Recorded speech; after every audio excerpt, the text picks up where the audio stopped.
Hey everybody, it's Monday, March 25th, 2024.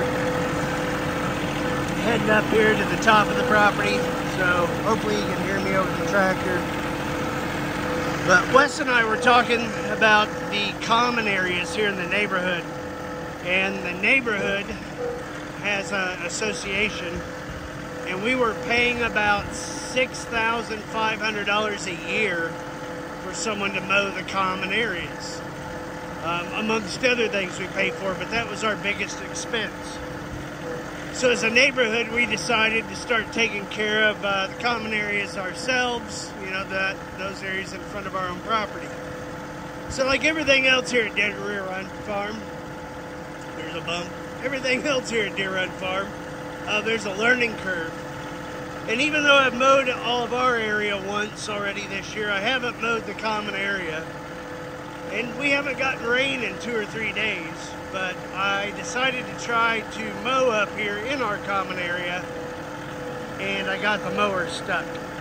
So I had to walk back down to the barn, get the tractor, and now hopefully, and it should be pretty easy, pull the lawnmower out of the ditch. So again, there's a learning curve to everything. And even though the grass was getting a little bit, the grass wasn't getting high, the weeds were getting long.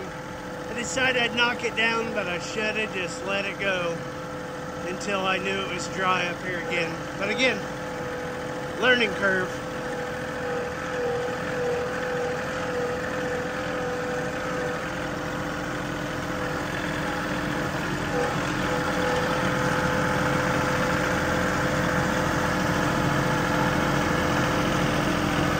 Now, this is one thing a lot of people told us about zero turns, is that once you get mud in the back wheels, it doesn't have any traction.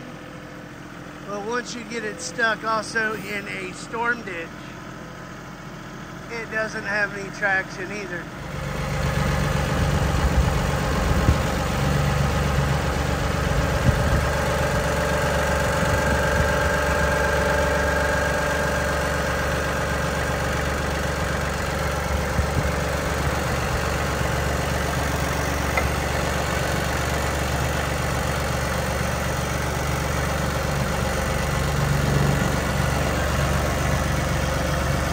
And that is why you have to own a mower and a tractor.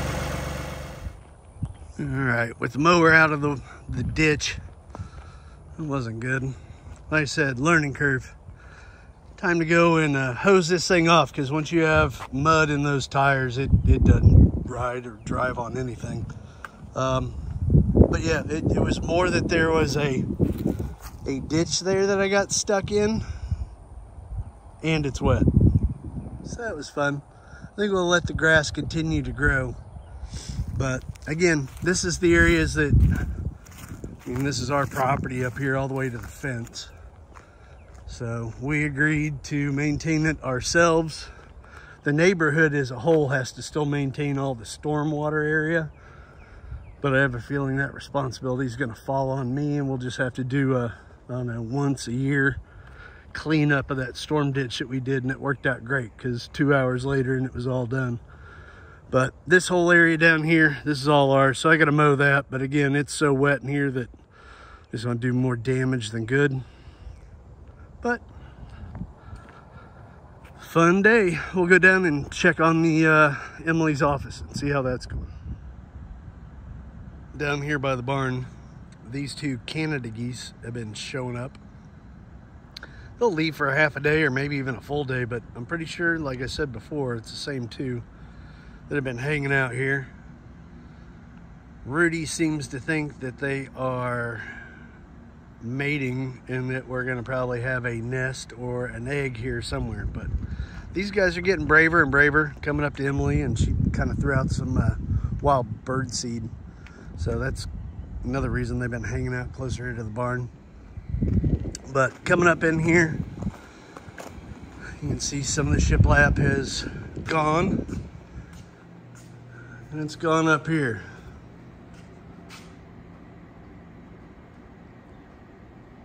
To match this down here she decided to do this in similar style. And then the front, we're gonna do more of a darker stain and make it more of a home look, I guess. We'll see what happens. But again, trying to get Nick to bring over the scissor lift,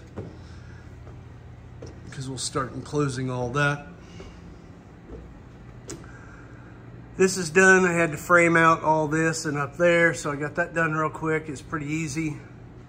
We're having trouble figuring out a door, so again, I might be building a door. We got the barn doors up, and because we're doing door casing, you have to build out your wall because the door casing is going to be another 3/4 of an inch. So what we decided to do is if we were to just put the bar up there, the door casing would probably rub against the barn doors. Let me zoom out here. So we had these really neat cedar boards that we've been saving for a rainy day. So Emily decided to use that, and then we'll put the bar up there and then put the tracks on the barn doors. But these things turned out pretty cool. She got them from Wayfair. It's nothing more than tongue and groove. They just cut the tongue off of one side, the groove off of another, stained them different colors, and got black screws. So I think they're 200 bucks a piece. So in my opinion, a little expensive. It's probably, I don't know, $50 in wood, depending on what the wood is. It feels pretty light, but it doesn't feel like pine. But I don't know. Either way, I think 200 bucks per door was a little much, but I don't know, doors aren't cheap. Again, looking over here, we got this side all done. The mini split unit's gonna go up there. I've got to call into my guy that's gonna come out and help me. Got the power for the TV. We've got the box, but Emily wanted to put in one of these fancier outlets. These outlets have USB and USB-C chargers in it. And nowadays with electronics, the TV is going to go there, so who knows what's going to power it. So she decided that we probably ought to put a USB and USB-C power outlet in that box. So that should show up Wednesday. Pretty sure I got a game plan on all this. Just haven't started it. But again, the big job is going to be doing this. And we're going to do the outside first with the scissor lift. Then we can insulate this, and this wall is going to be all white shiplap. I got to still frame out the bookcases, which I think is what I'm about ready to do, is figure out what the highest height we can have for the bookcases based on the materials we have. And then what I got to do is put a 2x6 support in there, and then I can know how high to build the shiplap, and then I can start putting the shiplap on there, because all that's going to do is be a recessed opening for the bookshelves. So all in all, we've been burning the midnight oil, doing this stuff late at night. Haven't really felt like filming it as I go, but making good progress out here at Deer Run Farm.